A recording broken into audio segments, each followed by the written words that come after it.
I have questions for General Napenas. Could you kindly raise your hand, sir, since I cannot see very well? Thank you very much. Please take your seat.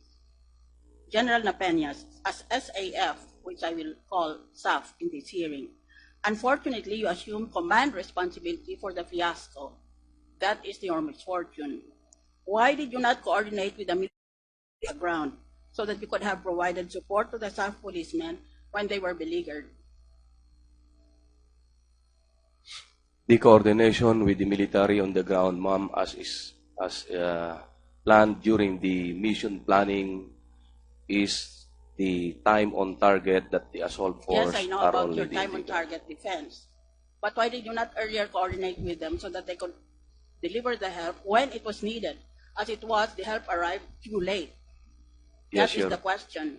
Yes, Your Honor. The very reason is to avoid that the operation would be again compromised because of the previous operations, that we did this kind of operations in coordination with the Armed Forces of the Philippines. The operations were aborted or compromised, Your Honor. So the first operations, you cooperated with the AFP and the operations were aborted. So on that reasoning, you said, we will not coordinate with the AFP evermore. Is that correct? Is that going to be the permanent attitude of the PNP?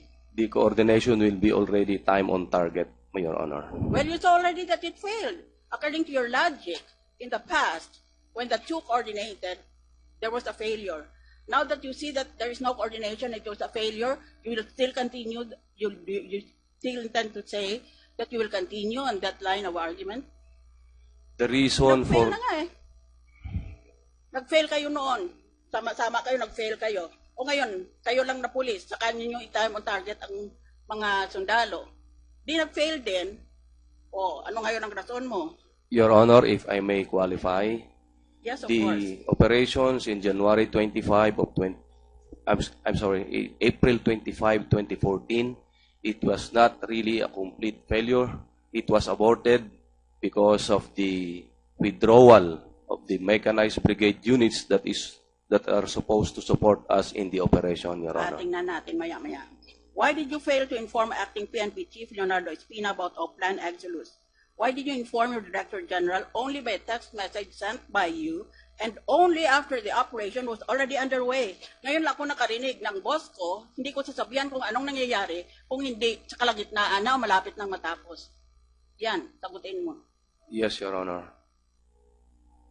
I informed Police Deputy Director General Espina when the troops are already on the ground on the basis that first the mission as early as April, then in November and in December, it's a continuing mission already, and that authority is delegated on me. The second, that the reason why it's because of the advice then of police. That is I'm not sorry. acceptable. That is not acceptable. 4 years nyo hinabol-habol itong si Usman na ito at si Marwan. Kaya, for you to say, hindi na kailangan kausapin ko ang mga tao kasi nag-usap na kami.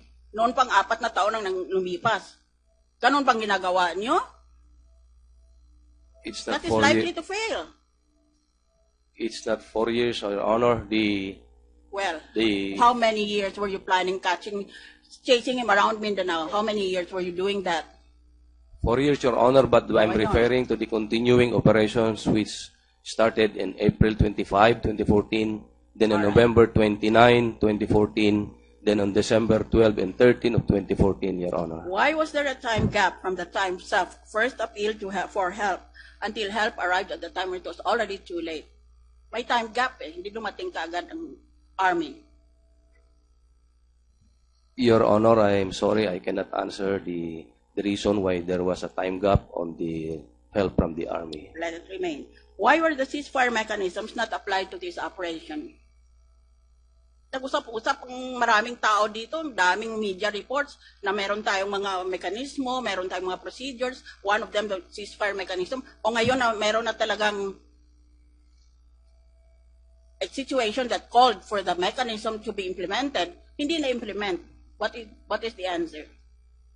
There is a ceasefire mechanism that as far as high-value targets or high-priority targets, Your Honor, The 24 hours notice is not included in that respect, Your Honor. What do you mean by that? If there's a surgical strike, you don't need 24 hours notice. Yes, Your Honor, that is the exception if the target is high priority or high value Ganito targets, na lang. Your Honor. When did the operation start? I submit to you, sir, that the timing was very bad. The Muslims are already awake before 5 o'clock because at 5 p.m. they start the first prayers for the day. Kaya kayo nahuli eh, kasi gising na silang lahat. Tapos, dahil nagputukan na para makuha na nga yung Marwan, narinig ng ILF base commander at tumakbo na din sila doon. Kaya ang nangyari, as shown in the video that we shall soon be seeing, na-trap sila and right in a cornfield. In a cornfield, maisan. Tapos wala namang prior na strategizing on how to best enrich the security of that area and how best to use the trees around that area so that hindi matrap. As it was, they were like rats, drowned without any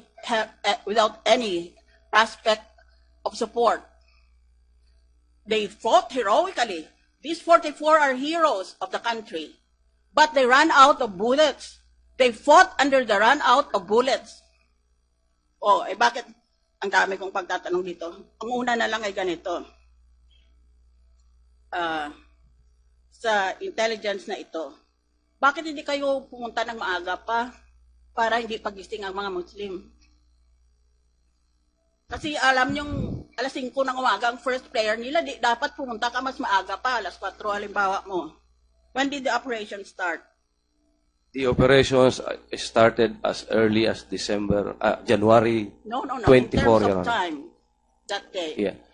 The time that the assault force should reach the target according to plan, Your Honor, it's at 2:30 in the morning. Oh, pati sila umabot doon. Ano na naman ngayon ang rason ninyo? Yun ang plano ninyo. Bakit hindi nagyayari yun? There were intervening factors that happened along the way, Your Honor. That means you're a failure. You're incompetent because you cite intervening factors. When you make a plan, there should be no such factors. The plan should proceed very smoothly, if not perfectly. The currents were very strong. The terrain was worse than we thought. Ang daming rason doon. Kayo nagpaplano eh. Ang problema sa iyo, sir, is that you are assuming full responsibility for the operation. As I will show later, I doubt very much your statement that you were in full or sole control of that operation. That is why my questioning should not be taken as if I have prejudged you as guilty.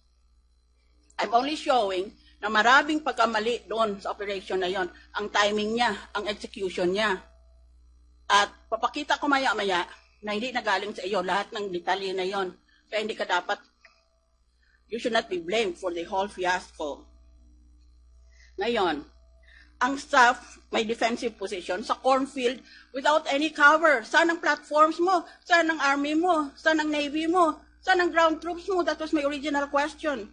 Pagkatapos, they were trapped there dahil nagising ng BIF, ang MILF, doon sa kapakapatay kay Marwan, at nagising na rin ang BIFF. So the men literally walked into a trap. There was nowhere they could go because their escape routes were fully covered already by the gunfire of the enemy. That is why we call this a massacre, not an encounter. This is not an encounter. It was a massacre. Dahil pumunta sila dyan sa gitna nitong quadrangle na ito, dyan sila. Wala silang cover dito sa mga punong kahoy na ito. Wala silang cover from the air or from the sea, if there is any. Dyan lang sila. At kulang pa sila ng bala. Kaya, nang naubos ang bala nila, all that the MILF and the BIFF did was to go there and shoot them individually one by one. That is a violation, a direct and brutal violation of the Geneva Conventions of War. When the enemy is already entrenched or to combat, ibig sabihin he's no longer able to fight back. He should not be done any longer harm, but he should be taken as prisoner of war, if necessary, and if that is available. Hindi inisa-isa sila eh.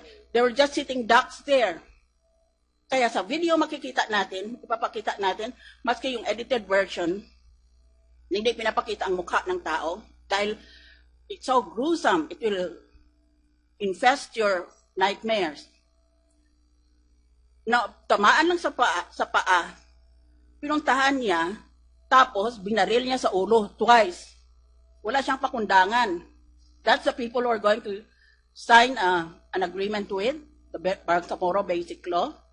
Pagkatapos, maliban dyan, may dala pa siyang camera, may baril siya, may camera siya. Kayabang-yabang na tao kasi upload niya sa video sa YouTube. Dahil parang trophy niya yan, trophy war niya yun. Ganon ang klaseng kalaban meron tayo. Alright, now, I will go directly to the next question. Reportedly, he went to the headquarters of the 6th Infantry Division and asked for help. But the people were caught by surprise. Nagulat sila.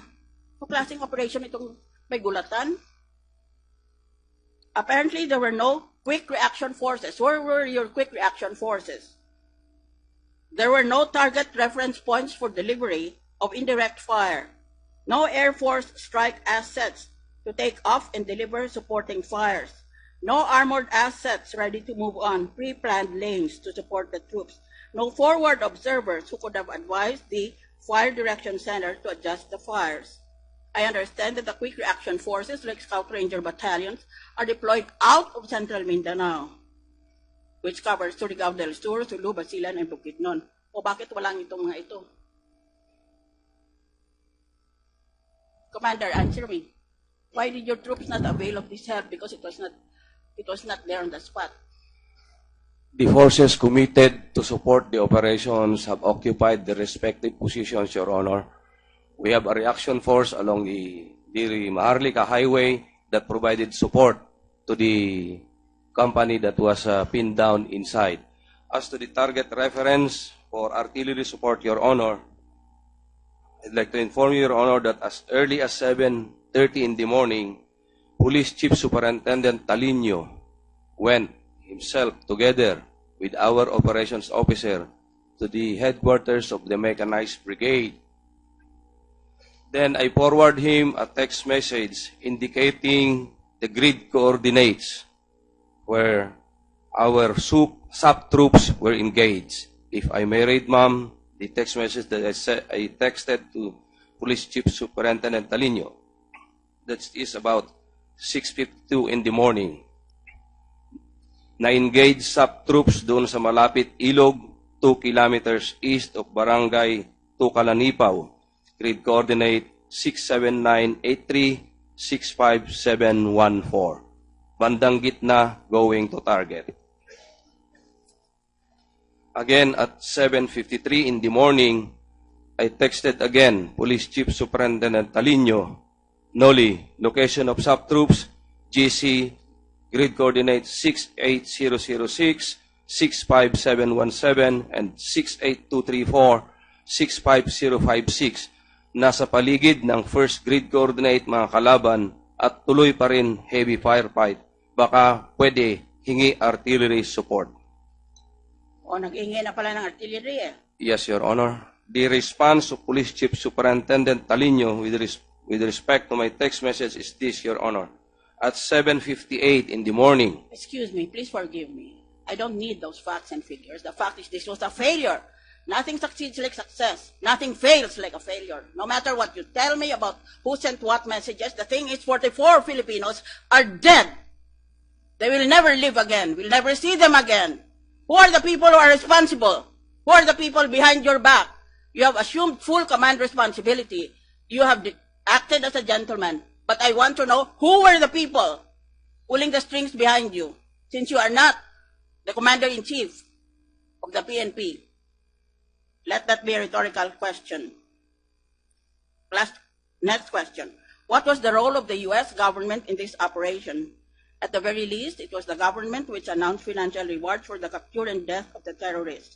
How you respond to the rumors there was lack of coordination between the DND's operatives and the SAF because each group wanted the reward money for itself at the exclusion of other groups. Yan. 5 million pinag-awayan ng mga matay. Your Honor, may I respectfully say that the reward will never go to any police organization, to to the SAF or to its members. It would be given to the informant, as it's always been the policy of the U.S. government not to give that one to the police operating Sinong officer. informant nyo? The intelligence aspect of the operations, Your Honor, is beyond my involvement. It is the intelligence group of the Philippine National Police who has that, Your Honor. Thank you, Mr. Napenas. Please forgive my abrasive method, but I am shocked and traumatized by this event, just like millions of other Filipinos. Aborted or compromised, Your Honor. So the first operations, you cooperated with the AFP, and the operations were aborted. So on that reasoning, you said, we will not coordinate with the AFP evermore. Is that correct? Is that going to be the permanent attitude of the PNP? The coordination will be already time on target, Your Honor. Well, you saw already that it failed. I have questions for General Napenas. Could you kindly raise your hand, sir, since I cannot see very well? Thank you very much. Please take your seat. General Napenas, as SAF, which I will call SAF in this hearing, unfortunately, you assume command responsibility for the fiasco. That is your misfortune. Why did you not coordinate with the military on the ground to deliver the help when it was needed? As it was, the help arrived too late. Yes, that is the question. Yes, Your Honor. The very reason is to avoid that the operation would be again compromised because of the previous operations, that we did this kind of operations in coordination with the Armed Forces of the Philippines. The operations were... Your logic, in the past, when the two coordinated, there was a failure. Now that you see that there is no coordination, it was a failure, you will still continue, you still intend to say that you will continue on that line of argument? The reason Nag-fail for... na nga eh. Nag-fail kayo noon. Sama-sama kayo, nag-fail kayo. O ngayon, kayo lang na police, saka ninyo i-time on target so that you could have provided support to the SAF policemen when they were beleaguered. The coordination with the military on the ground, ma'am, as planned during the mission planning, is the time on target that the assault force Yes, I know are about your already time on target defense. But why did you not earlier coordinate with them so that they